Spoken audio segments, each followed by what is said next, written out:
Really long time. I've been cooking, but I haven't been able to really post videos.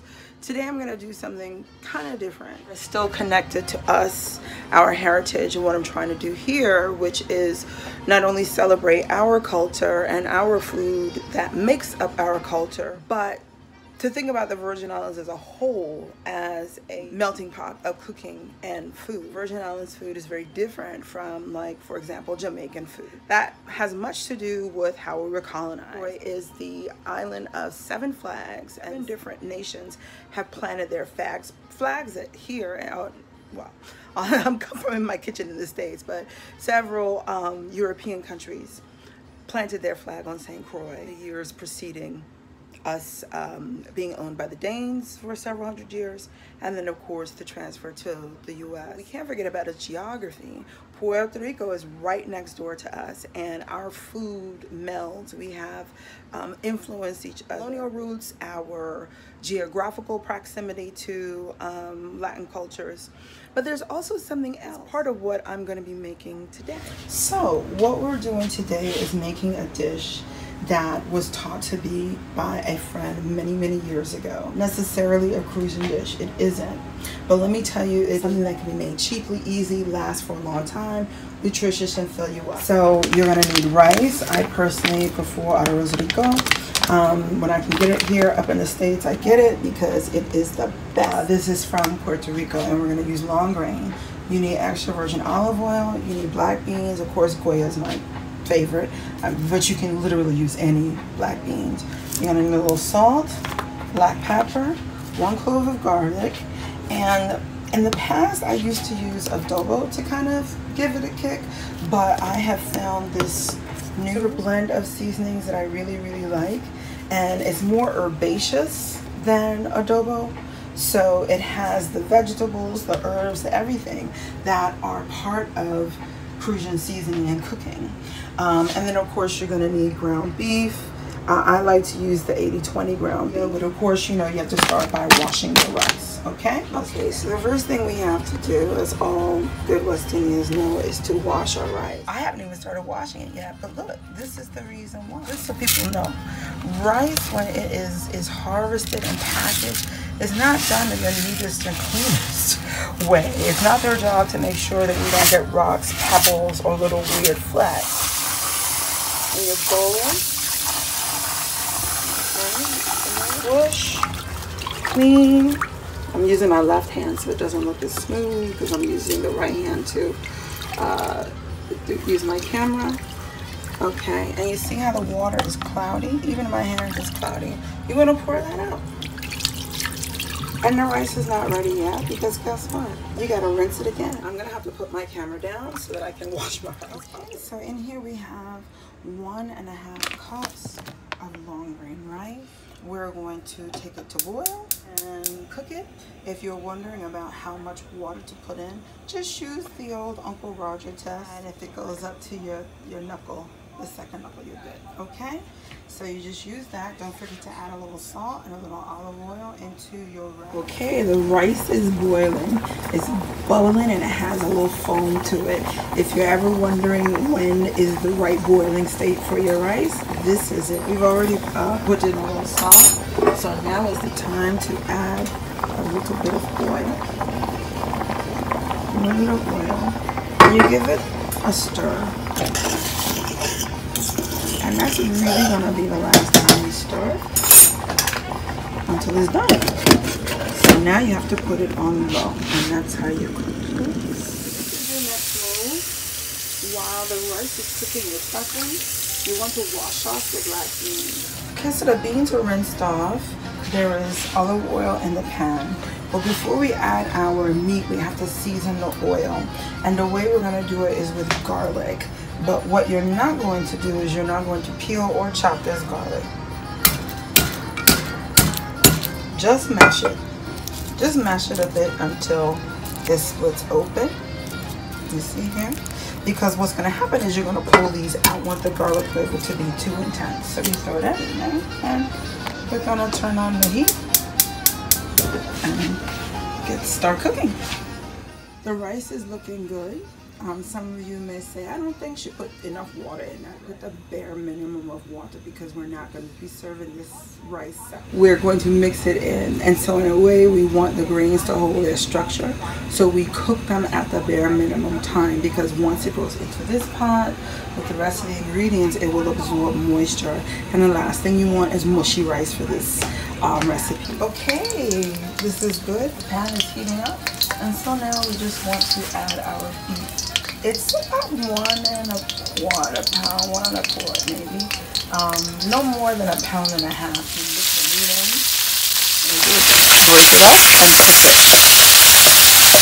So it's gonna take a while to break up because it's really just gonna do it like this. And I'll show you in a moment how it should look when you're done. Okay, I'm gonna go over to a nice cook spot here and give it a taste. Remember to always taste your food so that you can adjust. It doesn't taste salty enough for you now. Be careful. Salt a little tiny bit at a time because once you put in too much salt, you can't get it back out. It's better to have too much pepper and less salt, or just less salt in general. So at the end, you can always salt the food before you present it. But if you make it too salty first, then it will be bad. So let's give it a taste. The meat has definitely picked up the flavor of the garlic, but it could definitely use a little bit more seasoning. So we're gonna do two things here now. Now we are going to mix in the black beans, and we are going to add a little bit more seasoning. Okay. There was another ingredient on this list that I forgot to tell you about, and I'll show it to you in a minute. So the next key seasoning that goes in here is ground cumin.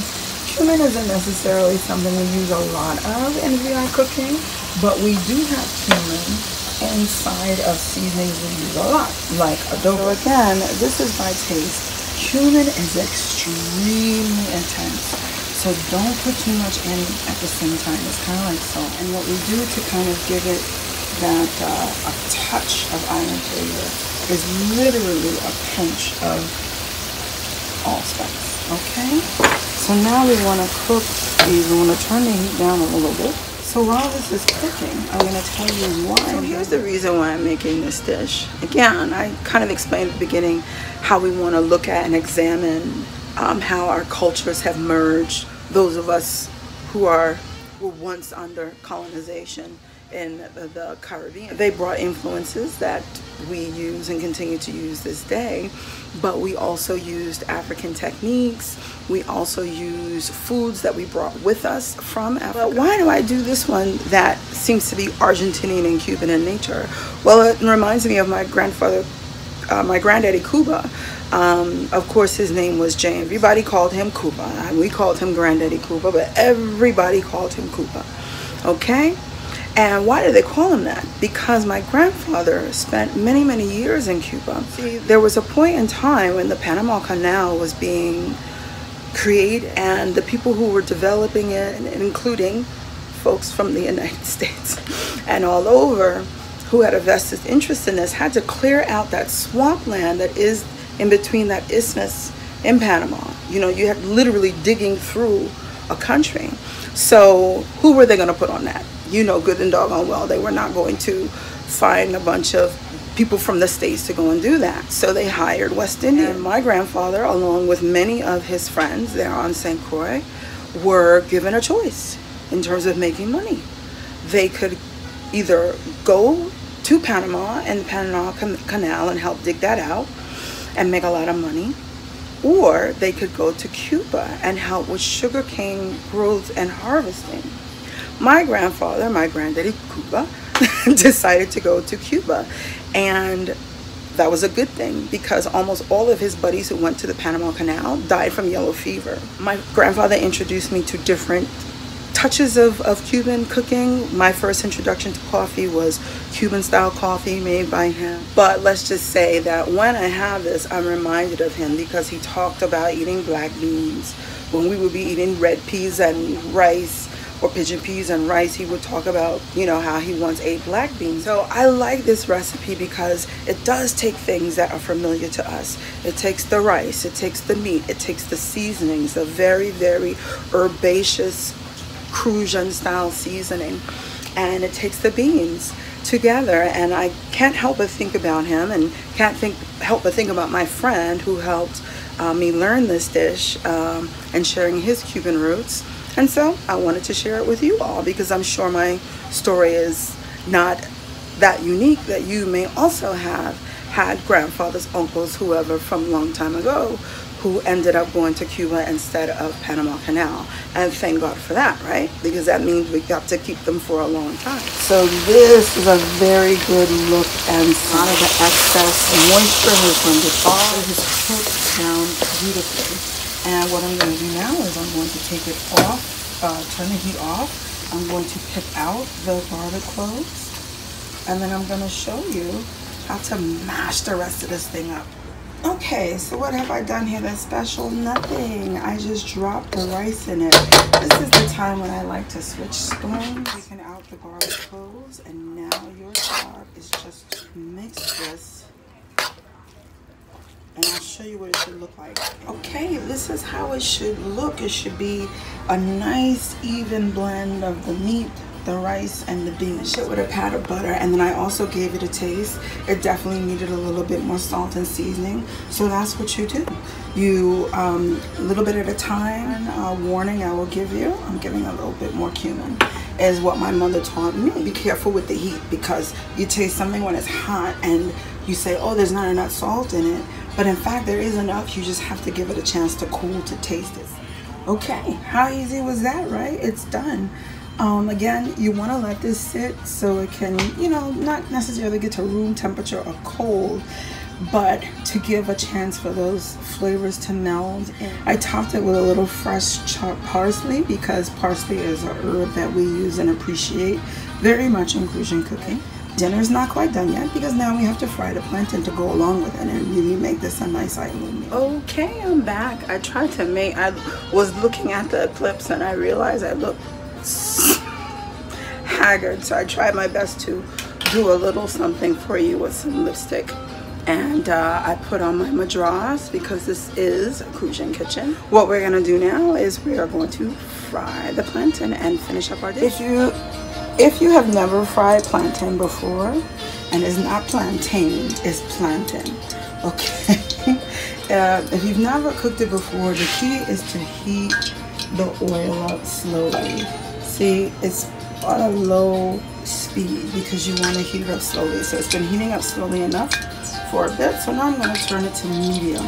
And now it's starting to get the bubbles and the cracks I want. The danger is that if you put it in when it's too hot, the plantain will get crispy caramelized very quickly, but on the outside, but then the inside will not be cooked all the way through, and you end up having burnt plantain. So let's try our best to follow the technique I learned watching as a kid, and my grandmother and my own mother and my Aunt Rita and anybody else that I ever saw fry plantain in my life. Okay, so I'm so glad I kept these for the time that I did, because they're nice and ripe, which means they should be nice and sweet when we cook them. And usually when we peel it, peel it just like a regular banana. In most Crucian kitchens, or how I grew up eating it, and even still now, you cut it into strips.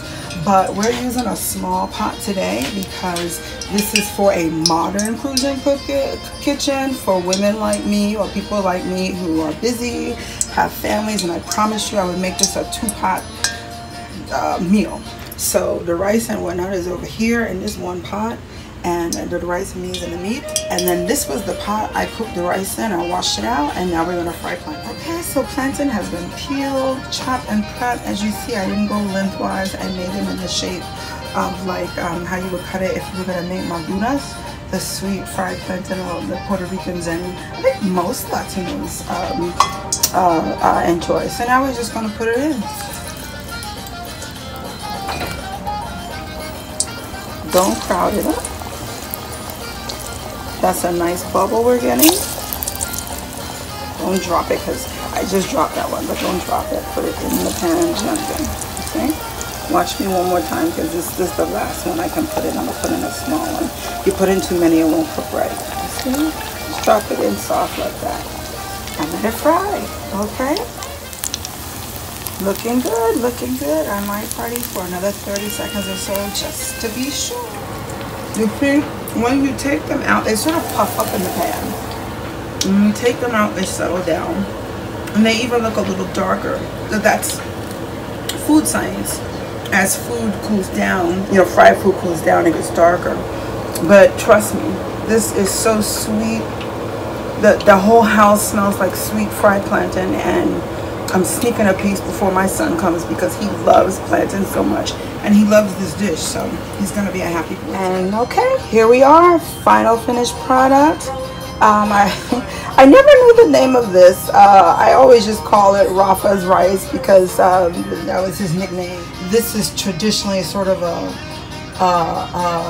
humble food with mostly the beans and the rice. It is our Crucian Cuban fusion. We wouldn't have a decent VI plate of food if we didn't have some salad and provisions on the side, a piece of pear, our beautiful fried plantain. Look how sweet that is. And of course, our Rafa rice, if you will, flavored with his seasonings, cumin, but also some traditional Crucian seasonings reflective of our taste for herbs and garlic and spice and not just heat, right? So usually when you get a salad in the islands, you'll get your tomato and your lettuce. I threw a little arugula in because it has a nice bite. But there you have it. And there's tons of this rice and beans left over. You can eat that for the week, a little bit for lunch, leftover dinner. You can fix it a way you want because again, this is about fusion. This is my plate. I'm about to chow down. Okay, we're done. I'm sorry about the lighting. It got very, very dark outside because of a thunderstorm, but this is our finished plate.